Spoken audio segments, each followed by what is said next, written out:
On m'a dit que c'était impossible, ou en tout cas une folie, lancer 3 business en même temps, avec un léger décalage bien sûr entre les 3, mais bel et bien en parallèle. 3 audiences différentes, 3 offres différentes, 3 univers différents. Et pourtant, c'est exactement ce que je suis en train de faire depuis plusieurs semaines. Pas parfaitement, mais je le fais. Et aujourd'hui, je vais te partager exactement comment. Parce que si toi aussi tu es en train de lancer plusieurs projets à la fois, ou même simplement plusieurs offres dans un seul business, ce que je vais te dire va probablement changer ta façon de voir les choses. Alors avant d'aller plus loin, je veux être clair sur un point. Que tu aies un seul business ou plusieurs comme moi, ce que je vais te partager aujourd'hui te concerne. Parce que même avec un seul business, tu le sais, tu portes déjà plus de casquettes que tu ne le penses. Tu sais, tu es à la fois celle qui crée une offre ou plusieurs, celle qui doit la vendre, celle qui doit penser la stratégie marketing, celle qui produit le contenu, celle qui répond aux clients et parfois même celle qui gère la comptabilité et les finances. Sans compter que tu as peut-être aussi plusieurs offres ou plusieurs niches à faire vivre en même temps. Donc la question, ce n'est pas combien de business as-tu. La question, c'est combien de rôles différents dois-tu tenir en même temps sans qu'aucun ne prenne le pas sur les autres. Et bien sûr, parce que ça c'est majeur, sans t'épuiser. Et c'est un peu comme jongler. Ce n'est pas le nombre de balles qui détermine si tu vas réussir ou tout faire tomber. C'est ton rythme. C'est ta capacité à garder chaque balle en mouvement sans jamais les quitter des yeux trop longtemps. Certaines personnes jonglent avec 2 balles et paniquent. D'autres en tiennent 5 sans effort apparent. La différence, ce n'est pas le nombre de balles. La différence, c'est la méthode. Et justement, avec tout ce que tu jongles au quotidien, tu te doutes bien que tout le monde ne porte pas ses casquettes de la même façon, ni avec les mêmes forces, ni avec les mêmes fragilités. Alors si tu veux savoir précisément quel est ton profil d'entrepreneur, où tu es le plus solide et où tu risques de t'épuiser en portant plusieurs rôles à la fois, j'ai créé un diagnostic gratuit pour ça, le diagnostic Business Expansion. Quelques minutes pour le découvrir. Et il inclut en plus une séance d'hypnose profonde pour partir à la rencontre de ton entrepreneur intérieur. Tu trouves le lien juste en dessous dans la description et c'est 100% cadeau. Pour que tu comprennes bien de quoi je parle, laisse-moi te présenter rapidement les 3 business que je suis en train de lancer. Alors avec un petit décalage de quelques semaines entre eux. Mais avant ça, je voudrais te dire d'où ça part vraiment. Parce que ce n'est pas un choix stratégique que j'ai fait sur un coin de table un soir. Ce sont 3 sujets que j'ai profondément traversés dans ma propre vie. Le premier, c'est le rapport à mon corps et à la nourriture. La façon dont je vivais mes relations amoureuses, c'était la deuxième. Et la troisième, c'est la légitimité à entreprendre et à demander ce que je vaux vraiment en business. 3 terrains sur lesquels je me suis longtemps sentie bloquée, sans comprendre pourquoi, malgré toute ma volonté et ma détermination. Et c'est cette recherche de réponse, pour moi d'abord, qui m'a menée à me former à la PNL, la programmation neurolinguistique, aux neurosciences, à la psychologie et à l'hypnose. Alors c'était pas pour en faire un métier au départ.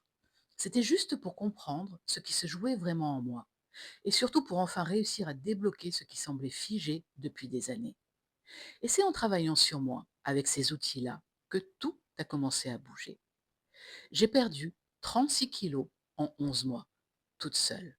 Pas avec un régime basique de plus, mais en travaillant sur ma relation à mon corps et à mes émotions.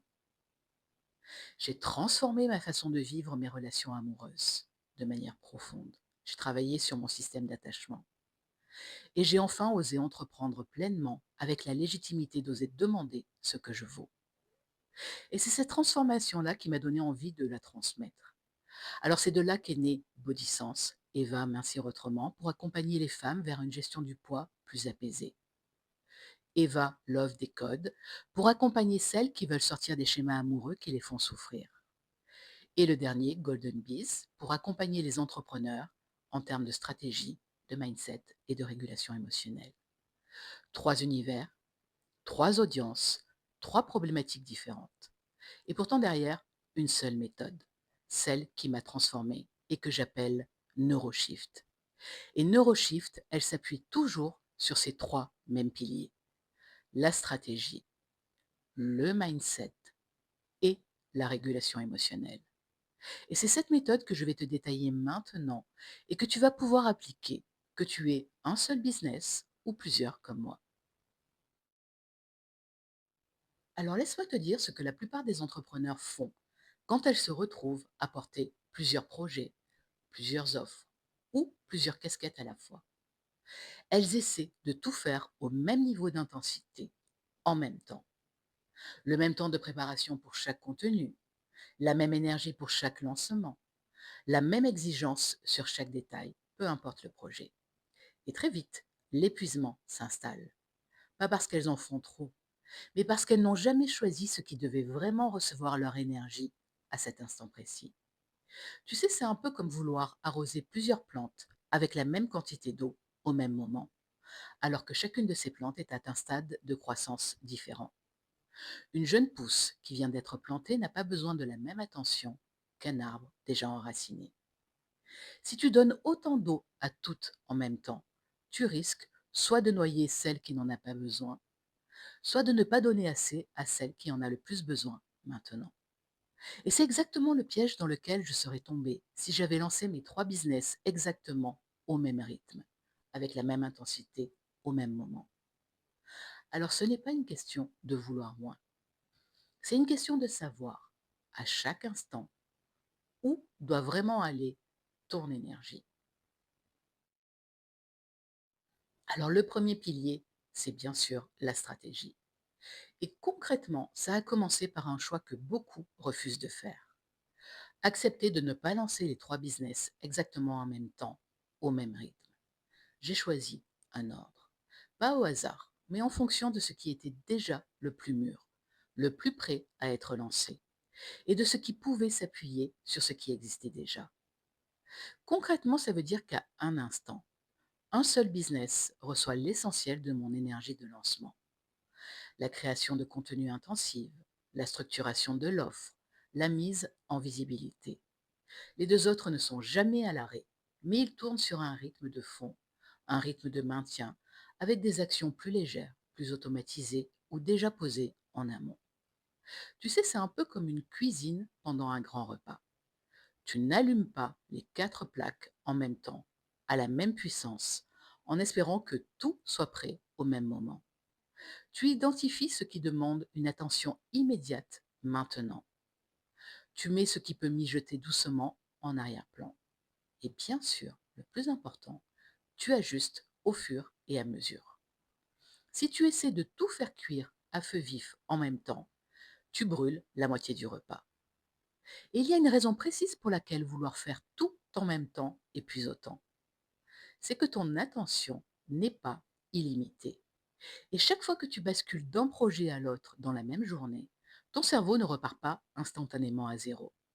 Il garde une trace de ce qu'il vient de quitter, un petit peu comme un onglet qui reste ouvert en arrière-plan dans ton ordi.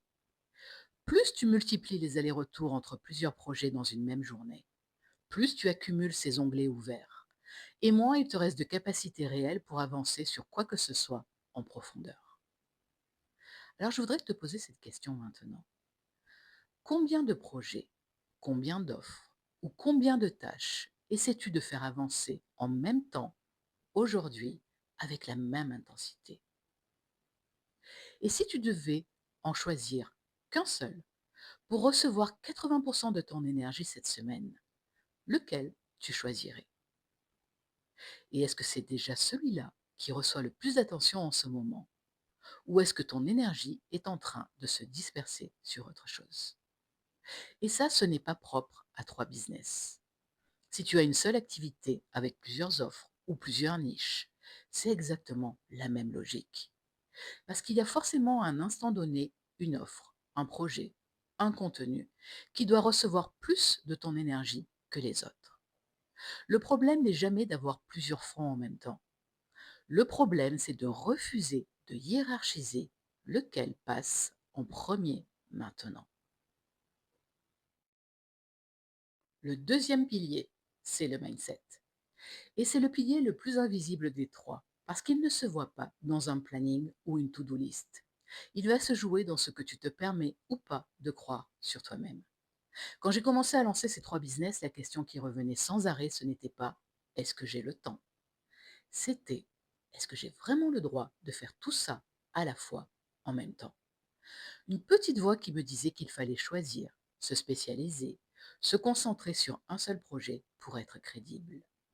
Comme si porter plusieurs casquettes voulait automatiquement dire n'être légitime sur aucune. Tu sais, c'est un peu comme porter plusieurs identités à la fois. Celle qui accompagne les entrepreneurs, celle qui accompagne les femmes sur leur rapport au corps et au poids, celle qui accompagne les femmes en amour. Et tant qu'une seule de ces identités n'est pas pleinement acceptée intérieurement, elle vient parasiter les autres. Tu peux avoir la meilleure stratégie du monde. Si une partie de toi ne se sent pas légitime à occuper cet espace, tu vas inconsciemment freiner, hésiter, repousser. Et il y a une raison précise à ça. Ton cerveau, il cherche en permanence de la cohérence entre ce que tu fais et l'image que tu as de toi-même. Et si l'image que tu as de toi ne correspond pas encore à celle de quelqu'un qui peut légitimement porter plusieurs projets ou plusieurs offres, ton cerveau va, sans que tu le décides consciemment, générer des freins, de la procrastination, de l'autosabotage, la petite voix qui te souffle. Qui es-tu pour faire ça? Et ce n'est pas de la lucidité. C'est un mécanisme de protection qui cherche à te ramener vers l'image de toi la plus familière, même si cette image est plus petite que ce que tu es réellement capable de faire.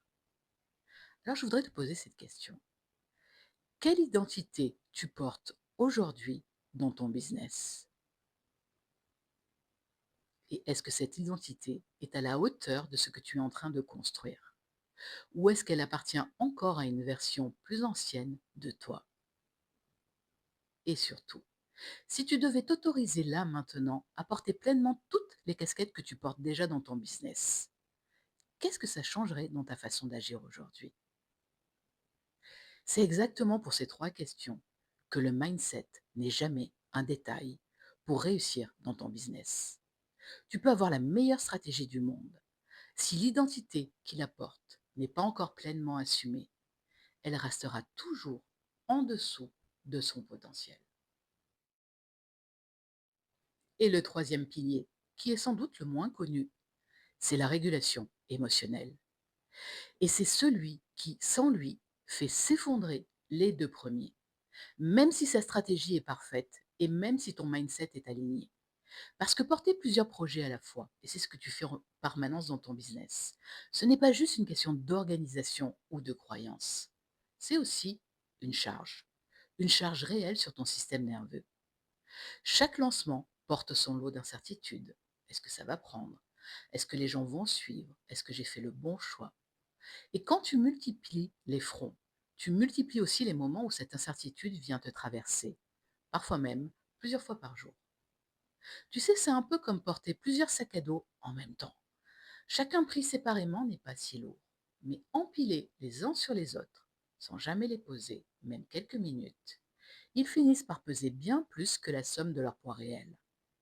Et ce n'est pas la charge elle-même qui t'épuise le plus, c'est le fait de ne jamais la déposer. Et il y a une raison précise à ça.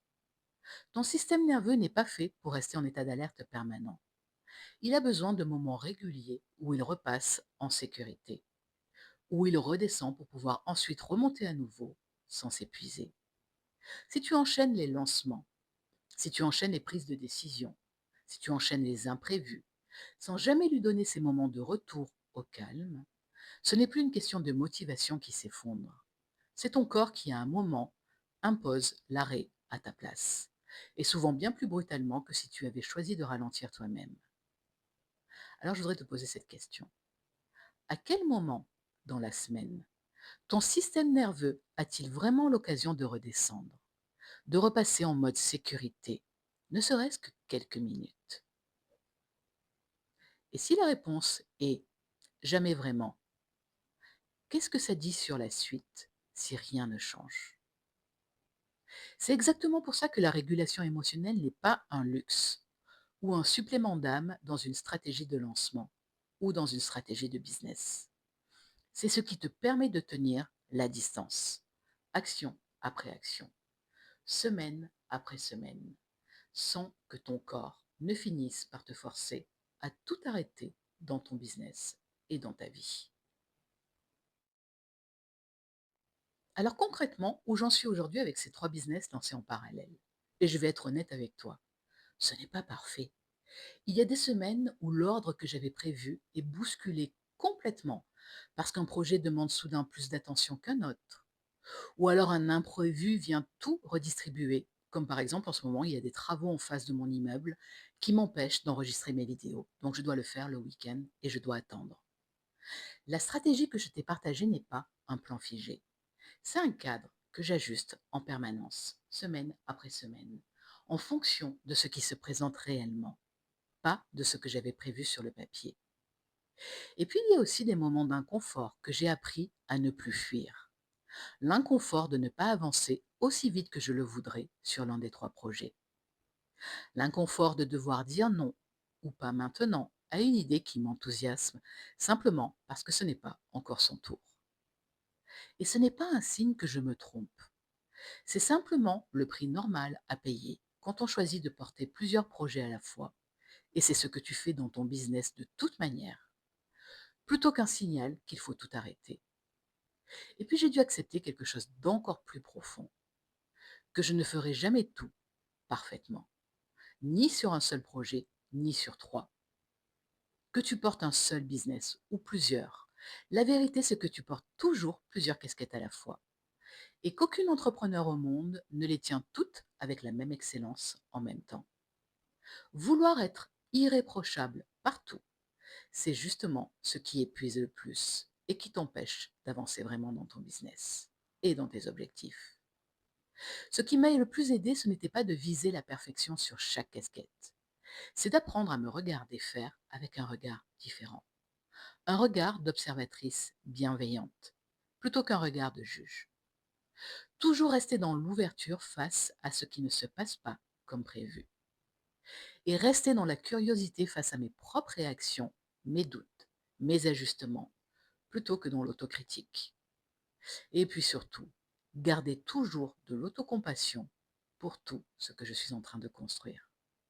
Parce que ce que je bâtis, avec ses imperfections, mérite d'être accueilli avec autant de douceur que d'exigence. Mais s'il y a une chose que je ne négocie plus, c'est le soin que je porte à mon énergie. Et ça veut dire d'accepter de lever le pied sur un projet quand mon corps me le demande, même si ma tête voudrait pousser plus fort. Et ça m'arrive souvent. Ça veut dire des moments, même courts, où je ne fais rien de productif pour aucun des 3 business. Simplement pour laisser mon système nerveux souffler. Parce que j'ai compris une chose, ce n'est pas la stratégie la plus brillante qui me permettra de tenir sur la durée. C'est ma capacité à prendre soin de mon énergie et à me regarder avec bienveillance jour après jour, business après business. Ça, c'est le secret. Alors avant de finir cette vidéo, je te propose de prendre 2 minutes, là maintenant, pour te poser 3 questions.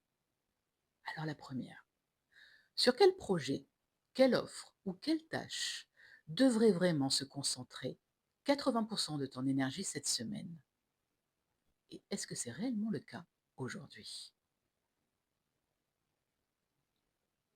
Deuxième question, quelle identité portes-tu en ce moment dans ton business? Et est-ce qu'elle est encore à la taille de ce que tu es en train de construire? Ou est-ce qu'elle appartient à une version plus ancienne de toi? Et la troisième et la dernière question. À quel moment cette semaine ton système nerveux a-t-il vraiment eu l'occasion de redescendre, ne serait-ce que quelques minutes, sans rien devoir produire pour aucun de tes projets? Et maintenant, on passe à l'action. Une seule action à faire aujourd'hui ou demain au plus tard. Choisis un seul projet, une seule offre, une seule tâche, celle qui ressort le plus clairement de la première question. Et bloque-lui volontairement plus de temps que d'habitude cette semaine. Pas en ajoutant des heures à ta journée, en retirant ailleurs, sur les autres projets. Autorise-toi consciemment à faire moins et à le faire avec bienveillance plutôt qu'avec culpabilité, parce que c'est ça qui va tout changer dans ton business. Si cette vidéo t'a parlé, abonne-toi, parce qu'on va continuer à explorer ensemble tout ce qu'il faut mettre en place en termes de stratégie, de mindset et de régulation émotionnelle pour construire ton business qui te ressemble vraiment, que tu portes bien sûr un seul projet ou plusieurs comme moi. Et n'oublie pas d'aller faire ton diagnostic business expansion que tu trouves en description pour découvrir ton profil d'entrepreneur et ce sur quoi tu dois travailler aujourd'hui en priorité pour passer au niveau supérieur dans ton business. Ta stratégie trace le chemin. Ton mindset te permet d'y croire. Ta régulation émotionnelle te permet de ne jamais t'arrêter en route. À très vite.